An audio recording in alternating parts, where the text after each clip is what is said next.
Hello dear students, how are you. उम्मीद करता हूँ आप सब लोग बहुत अच्छे से होंगे। आपने रक्षाबंधन का फेस्टिवल बहुत अच्छे से सेलिब्रेट किया है। Very good. आपको पता है कि हमारे टेस्ट स्टार्ट होने वाले हैं, उसका रिवीजन लेकर आया हूँ। कौन सी क्लास का रिवीजन है? क्लास 6 का रिवीजन है। बेटा आपको जो भी मैंने शीट्स प्रोवाइड करी उनको बहुत अच्छे से करना है। मैं आपको शीट ही सॉल्व करने आया हूँ, ठीक है। बहुत अच्छे से शीट हमको करनी है सॉल्व, बहुत अच्छे से सारी चीजें हमको सॉल्व करनी है। क्लियर है इतनी बात?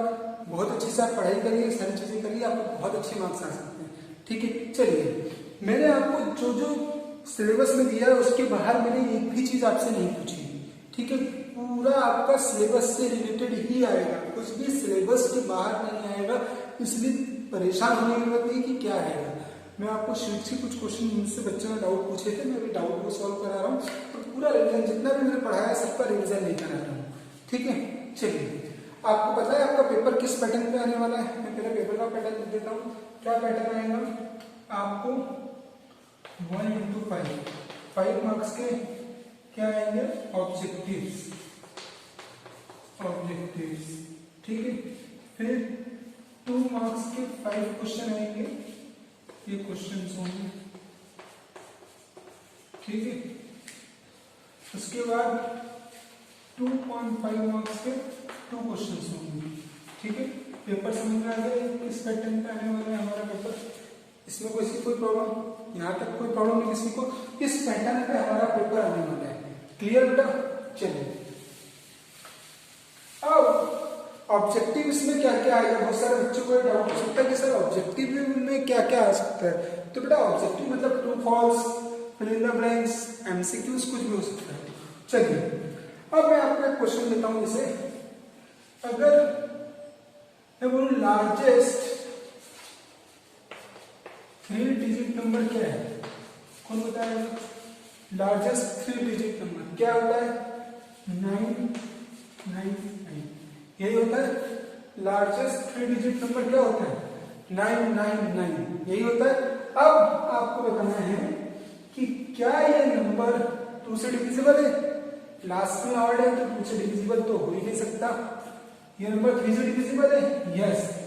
999 एक ऐसा नंबर है जो कि हमारा लार्जेस्ट 3 डिजिट नंबर भी है और 3 से डिविजिबल भी है।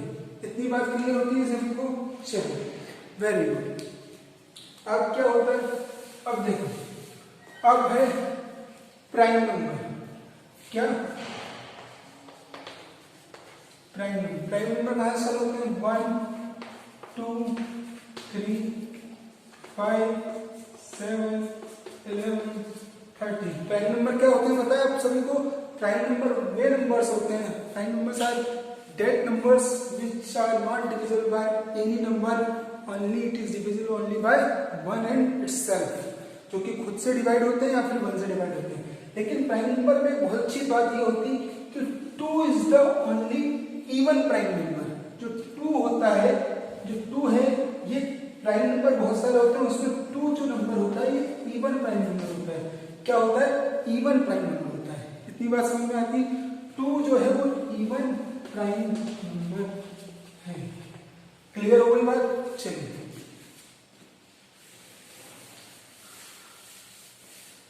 ऐसे नंबर्स जो 2 से डिवाइड होते हैं, ऐसे नंबर जैसे ये नंबर है, मान लीजिए ये नंबर अगर 2 से डिवाइड हो रहा है तो इस नंबर को क्या बोलेंगे? Even number. क्या बोलेंगे?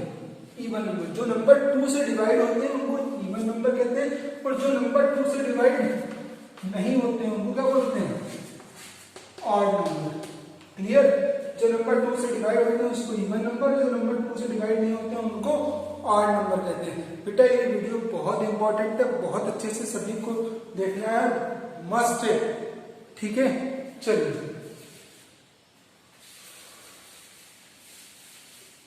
अब देखो, अगर मान लीजिए मैंने आपको बोला 20 और 40 का एलसीएम निकालो।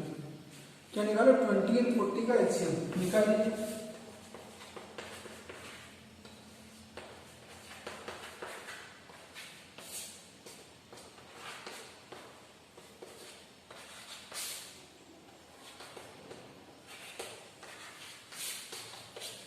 To two 4, 4 two 8, 8 5 40। ठीक है, तो जो एलसीएम आता है वो कभी भी इन दोनों नंबर से छोटा नहीं हो सकता। किसी भी 2 नंबर या 3 नंबर का आप एलसीएम निकालेंगे, वो जो भी उसका एलसीएम आएगा वो दोनों नंबर के या तो किसी एक के इक्वल होगा या फिर उससे बड़ा होगा। छोटा होने का तो सवाल उठता ही नहीं, कभी भी एलसीएम दोनों नंबर से छोटा नहीं होगा। इतनी बात समझ में आ गई? चलिए आप क्या क्वेश्चन देखते हैं। ये तो मैंने आपको ऑब्जेक्टिव टाइप्स क्वेश्चन आ सकते हैं इस तरह के वो बताए हैं। चलिए एस्टिमेशन देखते हैं। एस्टिमेशन क्या है?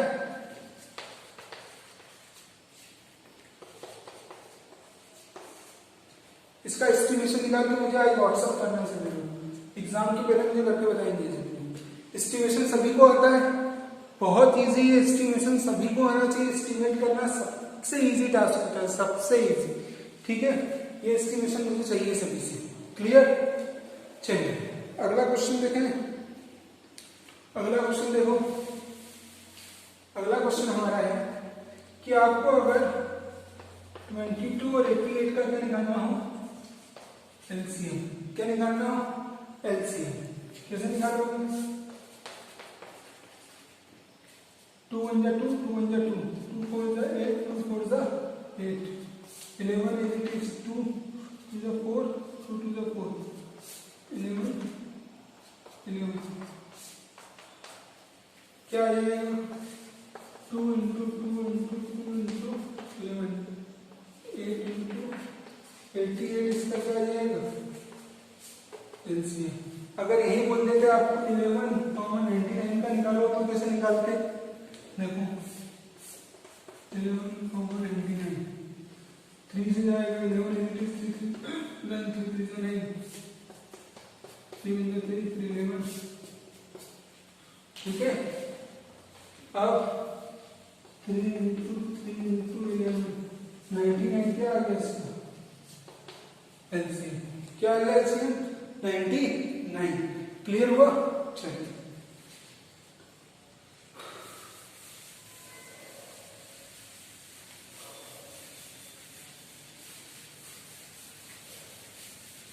अब देखो इसका एलसीएम निकालो।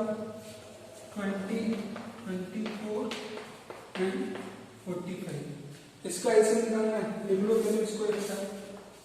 20, 24, 45। 2 से करो पहले।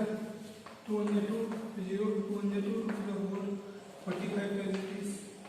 फिर 2 से 2 5 से 10, 2 6 जा। फिर 2 से 2 5 से 2 3 से 6, 45 इंटीग्रल 3 से 3 as it is 3 3 3 3 3 15, फिर 3 से 5 3 5 से 15, तो 5 इन सबका मल्टीप्लाई कर लो। 2 into 2 into 2 into 2 into 3 into 3 into 5, 2 to the 4 4 to the 8 8 to the 24 24 into 15, 360 होता है इसका एलसीएम आ जाएगा। क्या एलसीएम आ जाएगा? 360। क्लियर हुआ? इस तरह के क्वेश्चन एग्जाम में आ सकते हैं, बहुत अच्छे से करना है बेटा। ये सब क्वेश्चन रिवीजन में इसलिए लेके आया ताकि ये रिवीजन बहुत अच्छे से आप कर लो। ठीक है बेटा? चलिए एचसीएफ देखते हैं।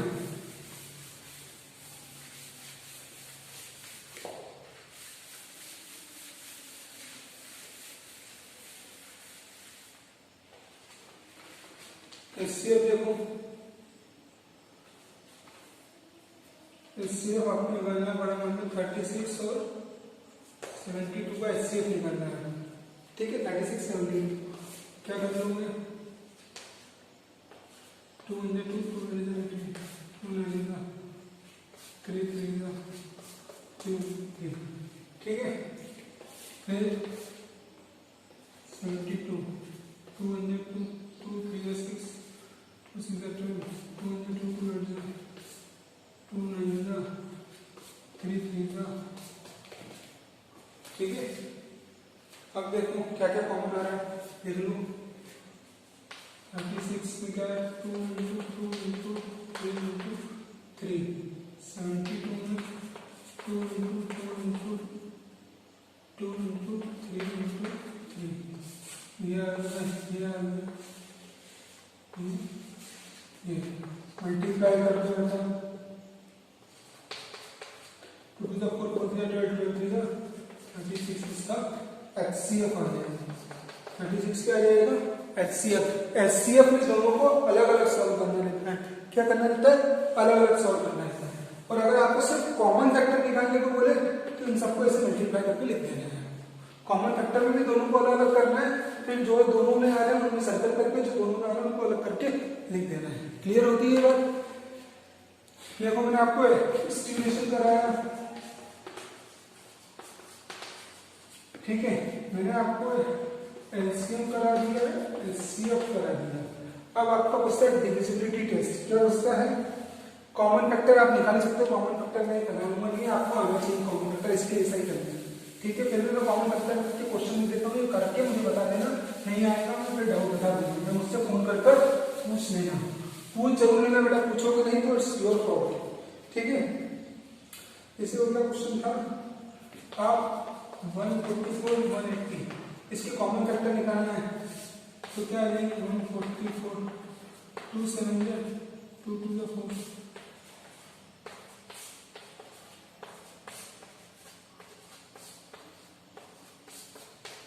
ठीक है। ये इसका निकालिए, 180 का निकालो, 2 9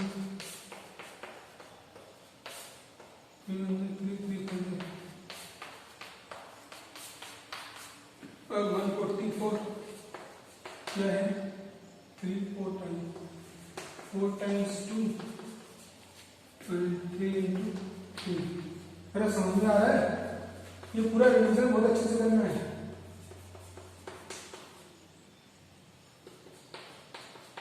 अब देखो क्या क्या कॉमन आ रहा है, कॉमन वेक्टर निकालना है। ये दोनों में आ रहा है, 2 आ रहा है, अब 2 है नहीं है, 3 आ रहा है, ये 3, ये वाला 2 into 3 into 3, ये आ गए कॉमन फैक्टर। क्लियर हो गई बेटा बात? चलिए अब देखते हैं वर्ड प्रॉब्लम्स। क्या देखते हैं? Word problems. डिविजिबिलिटी टेस्ट के लिए क्वेश्चन नहीं करा रहा हूँ, ये आपको आना चाहिए, बहुत इजी होता है, ठीक है। अब कर रहा हूँ, डिविजिबिलिटी टेस्ट सभी को आना चाहिए, पर अच्छे से आना चाहिए।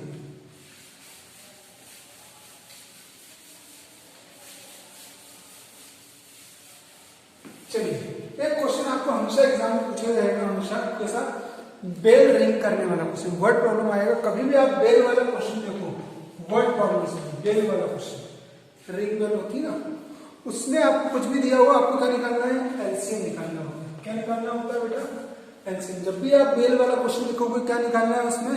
एलसीएम। जैसे इस क्वेश्चन में है 4 बेल रिंग्स एंड इंटरवल 3 7 12 और 14 सेकेंड के उसमें बज रही है, इतने इतने के डिफरेंस में बज रही है, इतने इतने सेकंड्स की। तो आपको सबसे पहले सबका क्या निकालना है? एलसीएम। आप निकाल लेते हैं, 2 से जाएगा, 2 से आया 3 8 7 8 2 6 12 2 7 फिर 2 से चला जाएगा, 2 3 जाएगा, फिर 3 से जाएगा, 3 7 7 और 7 से क्या आ गया? LCM 2 into 2 into 3 into 7, 2 to the 4 4 3 12 12 into 7 84 seconds. कितना आ गया? 84 सेकेंड्स। अब उसने आगे बोला है that what time will the ring together start timing ringing at 7 AM या फिर 8 AM बोल दिया, 8 AM बोला उसने कि 8 बजे अगर बजती तो उसके बाद कब बजेगी? एक साथ। मैं क्या बोल रहा हूँ? 84 सेकेंड्स को क्या लिख सकते हैं? 1 minute 24 seconds, ठीक है। अब जो बेल है वो 8 बजे एक साथ बजेगी, तो अब कब एक साथ बजेगी? अब बजेगी 8:01 बाद। कैसे लिखेंगे? 8:01 बाद, क्योंकि 84 सेकंड आए, 84 सेकंड को मैंने लिया 1 minute 24 seconds। अगर मान लो यहाँ 7 होता या 9 होता तो क्या लिखते? 9 और उसका जितना ये आता है उसको लिख देते। आया समझ में क्वेश्चन? फिर से समझ लो, जब भी आपको पहले वाला क्वेश्चन आए तो सबसे पहले क्या निकालना है आपको, एलसीएम निकालना, निकाल लिया। सेकंड्स में दिया था इसलिए आंसर क्या में आएगा, सेकंड्स में आएगा। कहाँ में आएगा बेटा, सेकंड में। अब 84 सेकंड को हमने क्या कन्वर्ट किया मिनट में, तो कितना हो जाएगा 1 मिनट 24 सेकंड्स। ठीक है, तो अगर 8 बजे बज रही तो 8 बजकर 1 मिनट 24 सेकंड। ठीक है, ये इसका आंसर है। रब करो, चलिए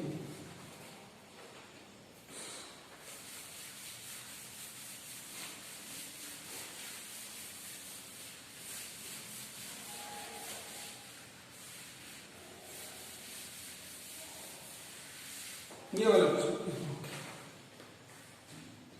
अब देखो, अब है मान लो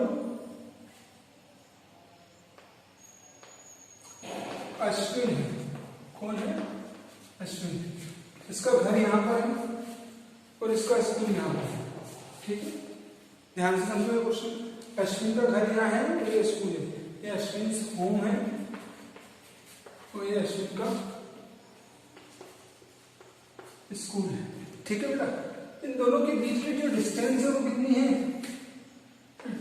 2 किलोमीटर 450 मीटर। कितनी डिस्टेंस है, होम और स्कूल के बीच की डिस्टेंस कितनी है, 2 किलोमीटर 50 मीटर। अश्विन क्या करता है, पहले स्कूल जाता है फिर स्कूल से आता है। तो अब आप लोग बताओ स्कूल जाने और आने में टोटल डिस्टेंस कितनी हो रही है। एक दिन में अश्विन कितना पैदल चल रहा है, तो जाने में कितना चलता है 2 किलोमीटर 450 मीटर, आने में भी इतना ही आता होगा 2 किलोमीटर 450 मीटर। इसको प्लस करो,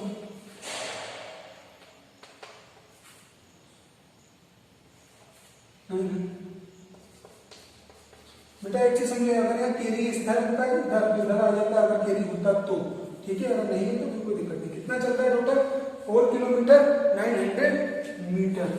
इतना वो एक दिन में चल रहा है। अब मैं बोलूँ कि जो अश्विन है पूरा टोटल वीक में कितना चलता होगा, तो टोटल वीक में कितना चलता होगा। अच्छा, वीक में चलने की बात हो रही, मैं बोल रहा हूँ मैंने संडे को भी कंसिडर किया है इसमें, तो इसको 4 किलोमीटर 900 मीटर को या तो आप 7 टाइम्स प्लस कर दो या फिर इसमें 7 का मल्टीप्लाई कर दो। देखो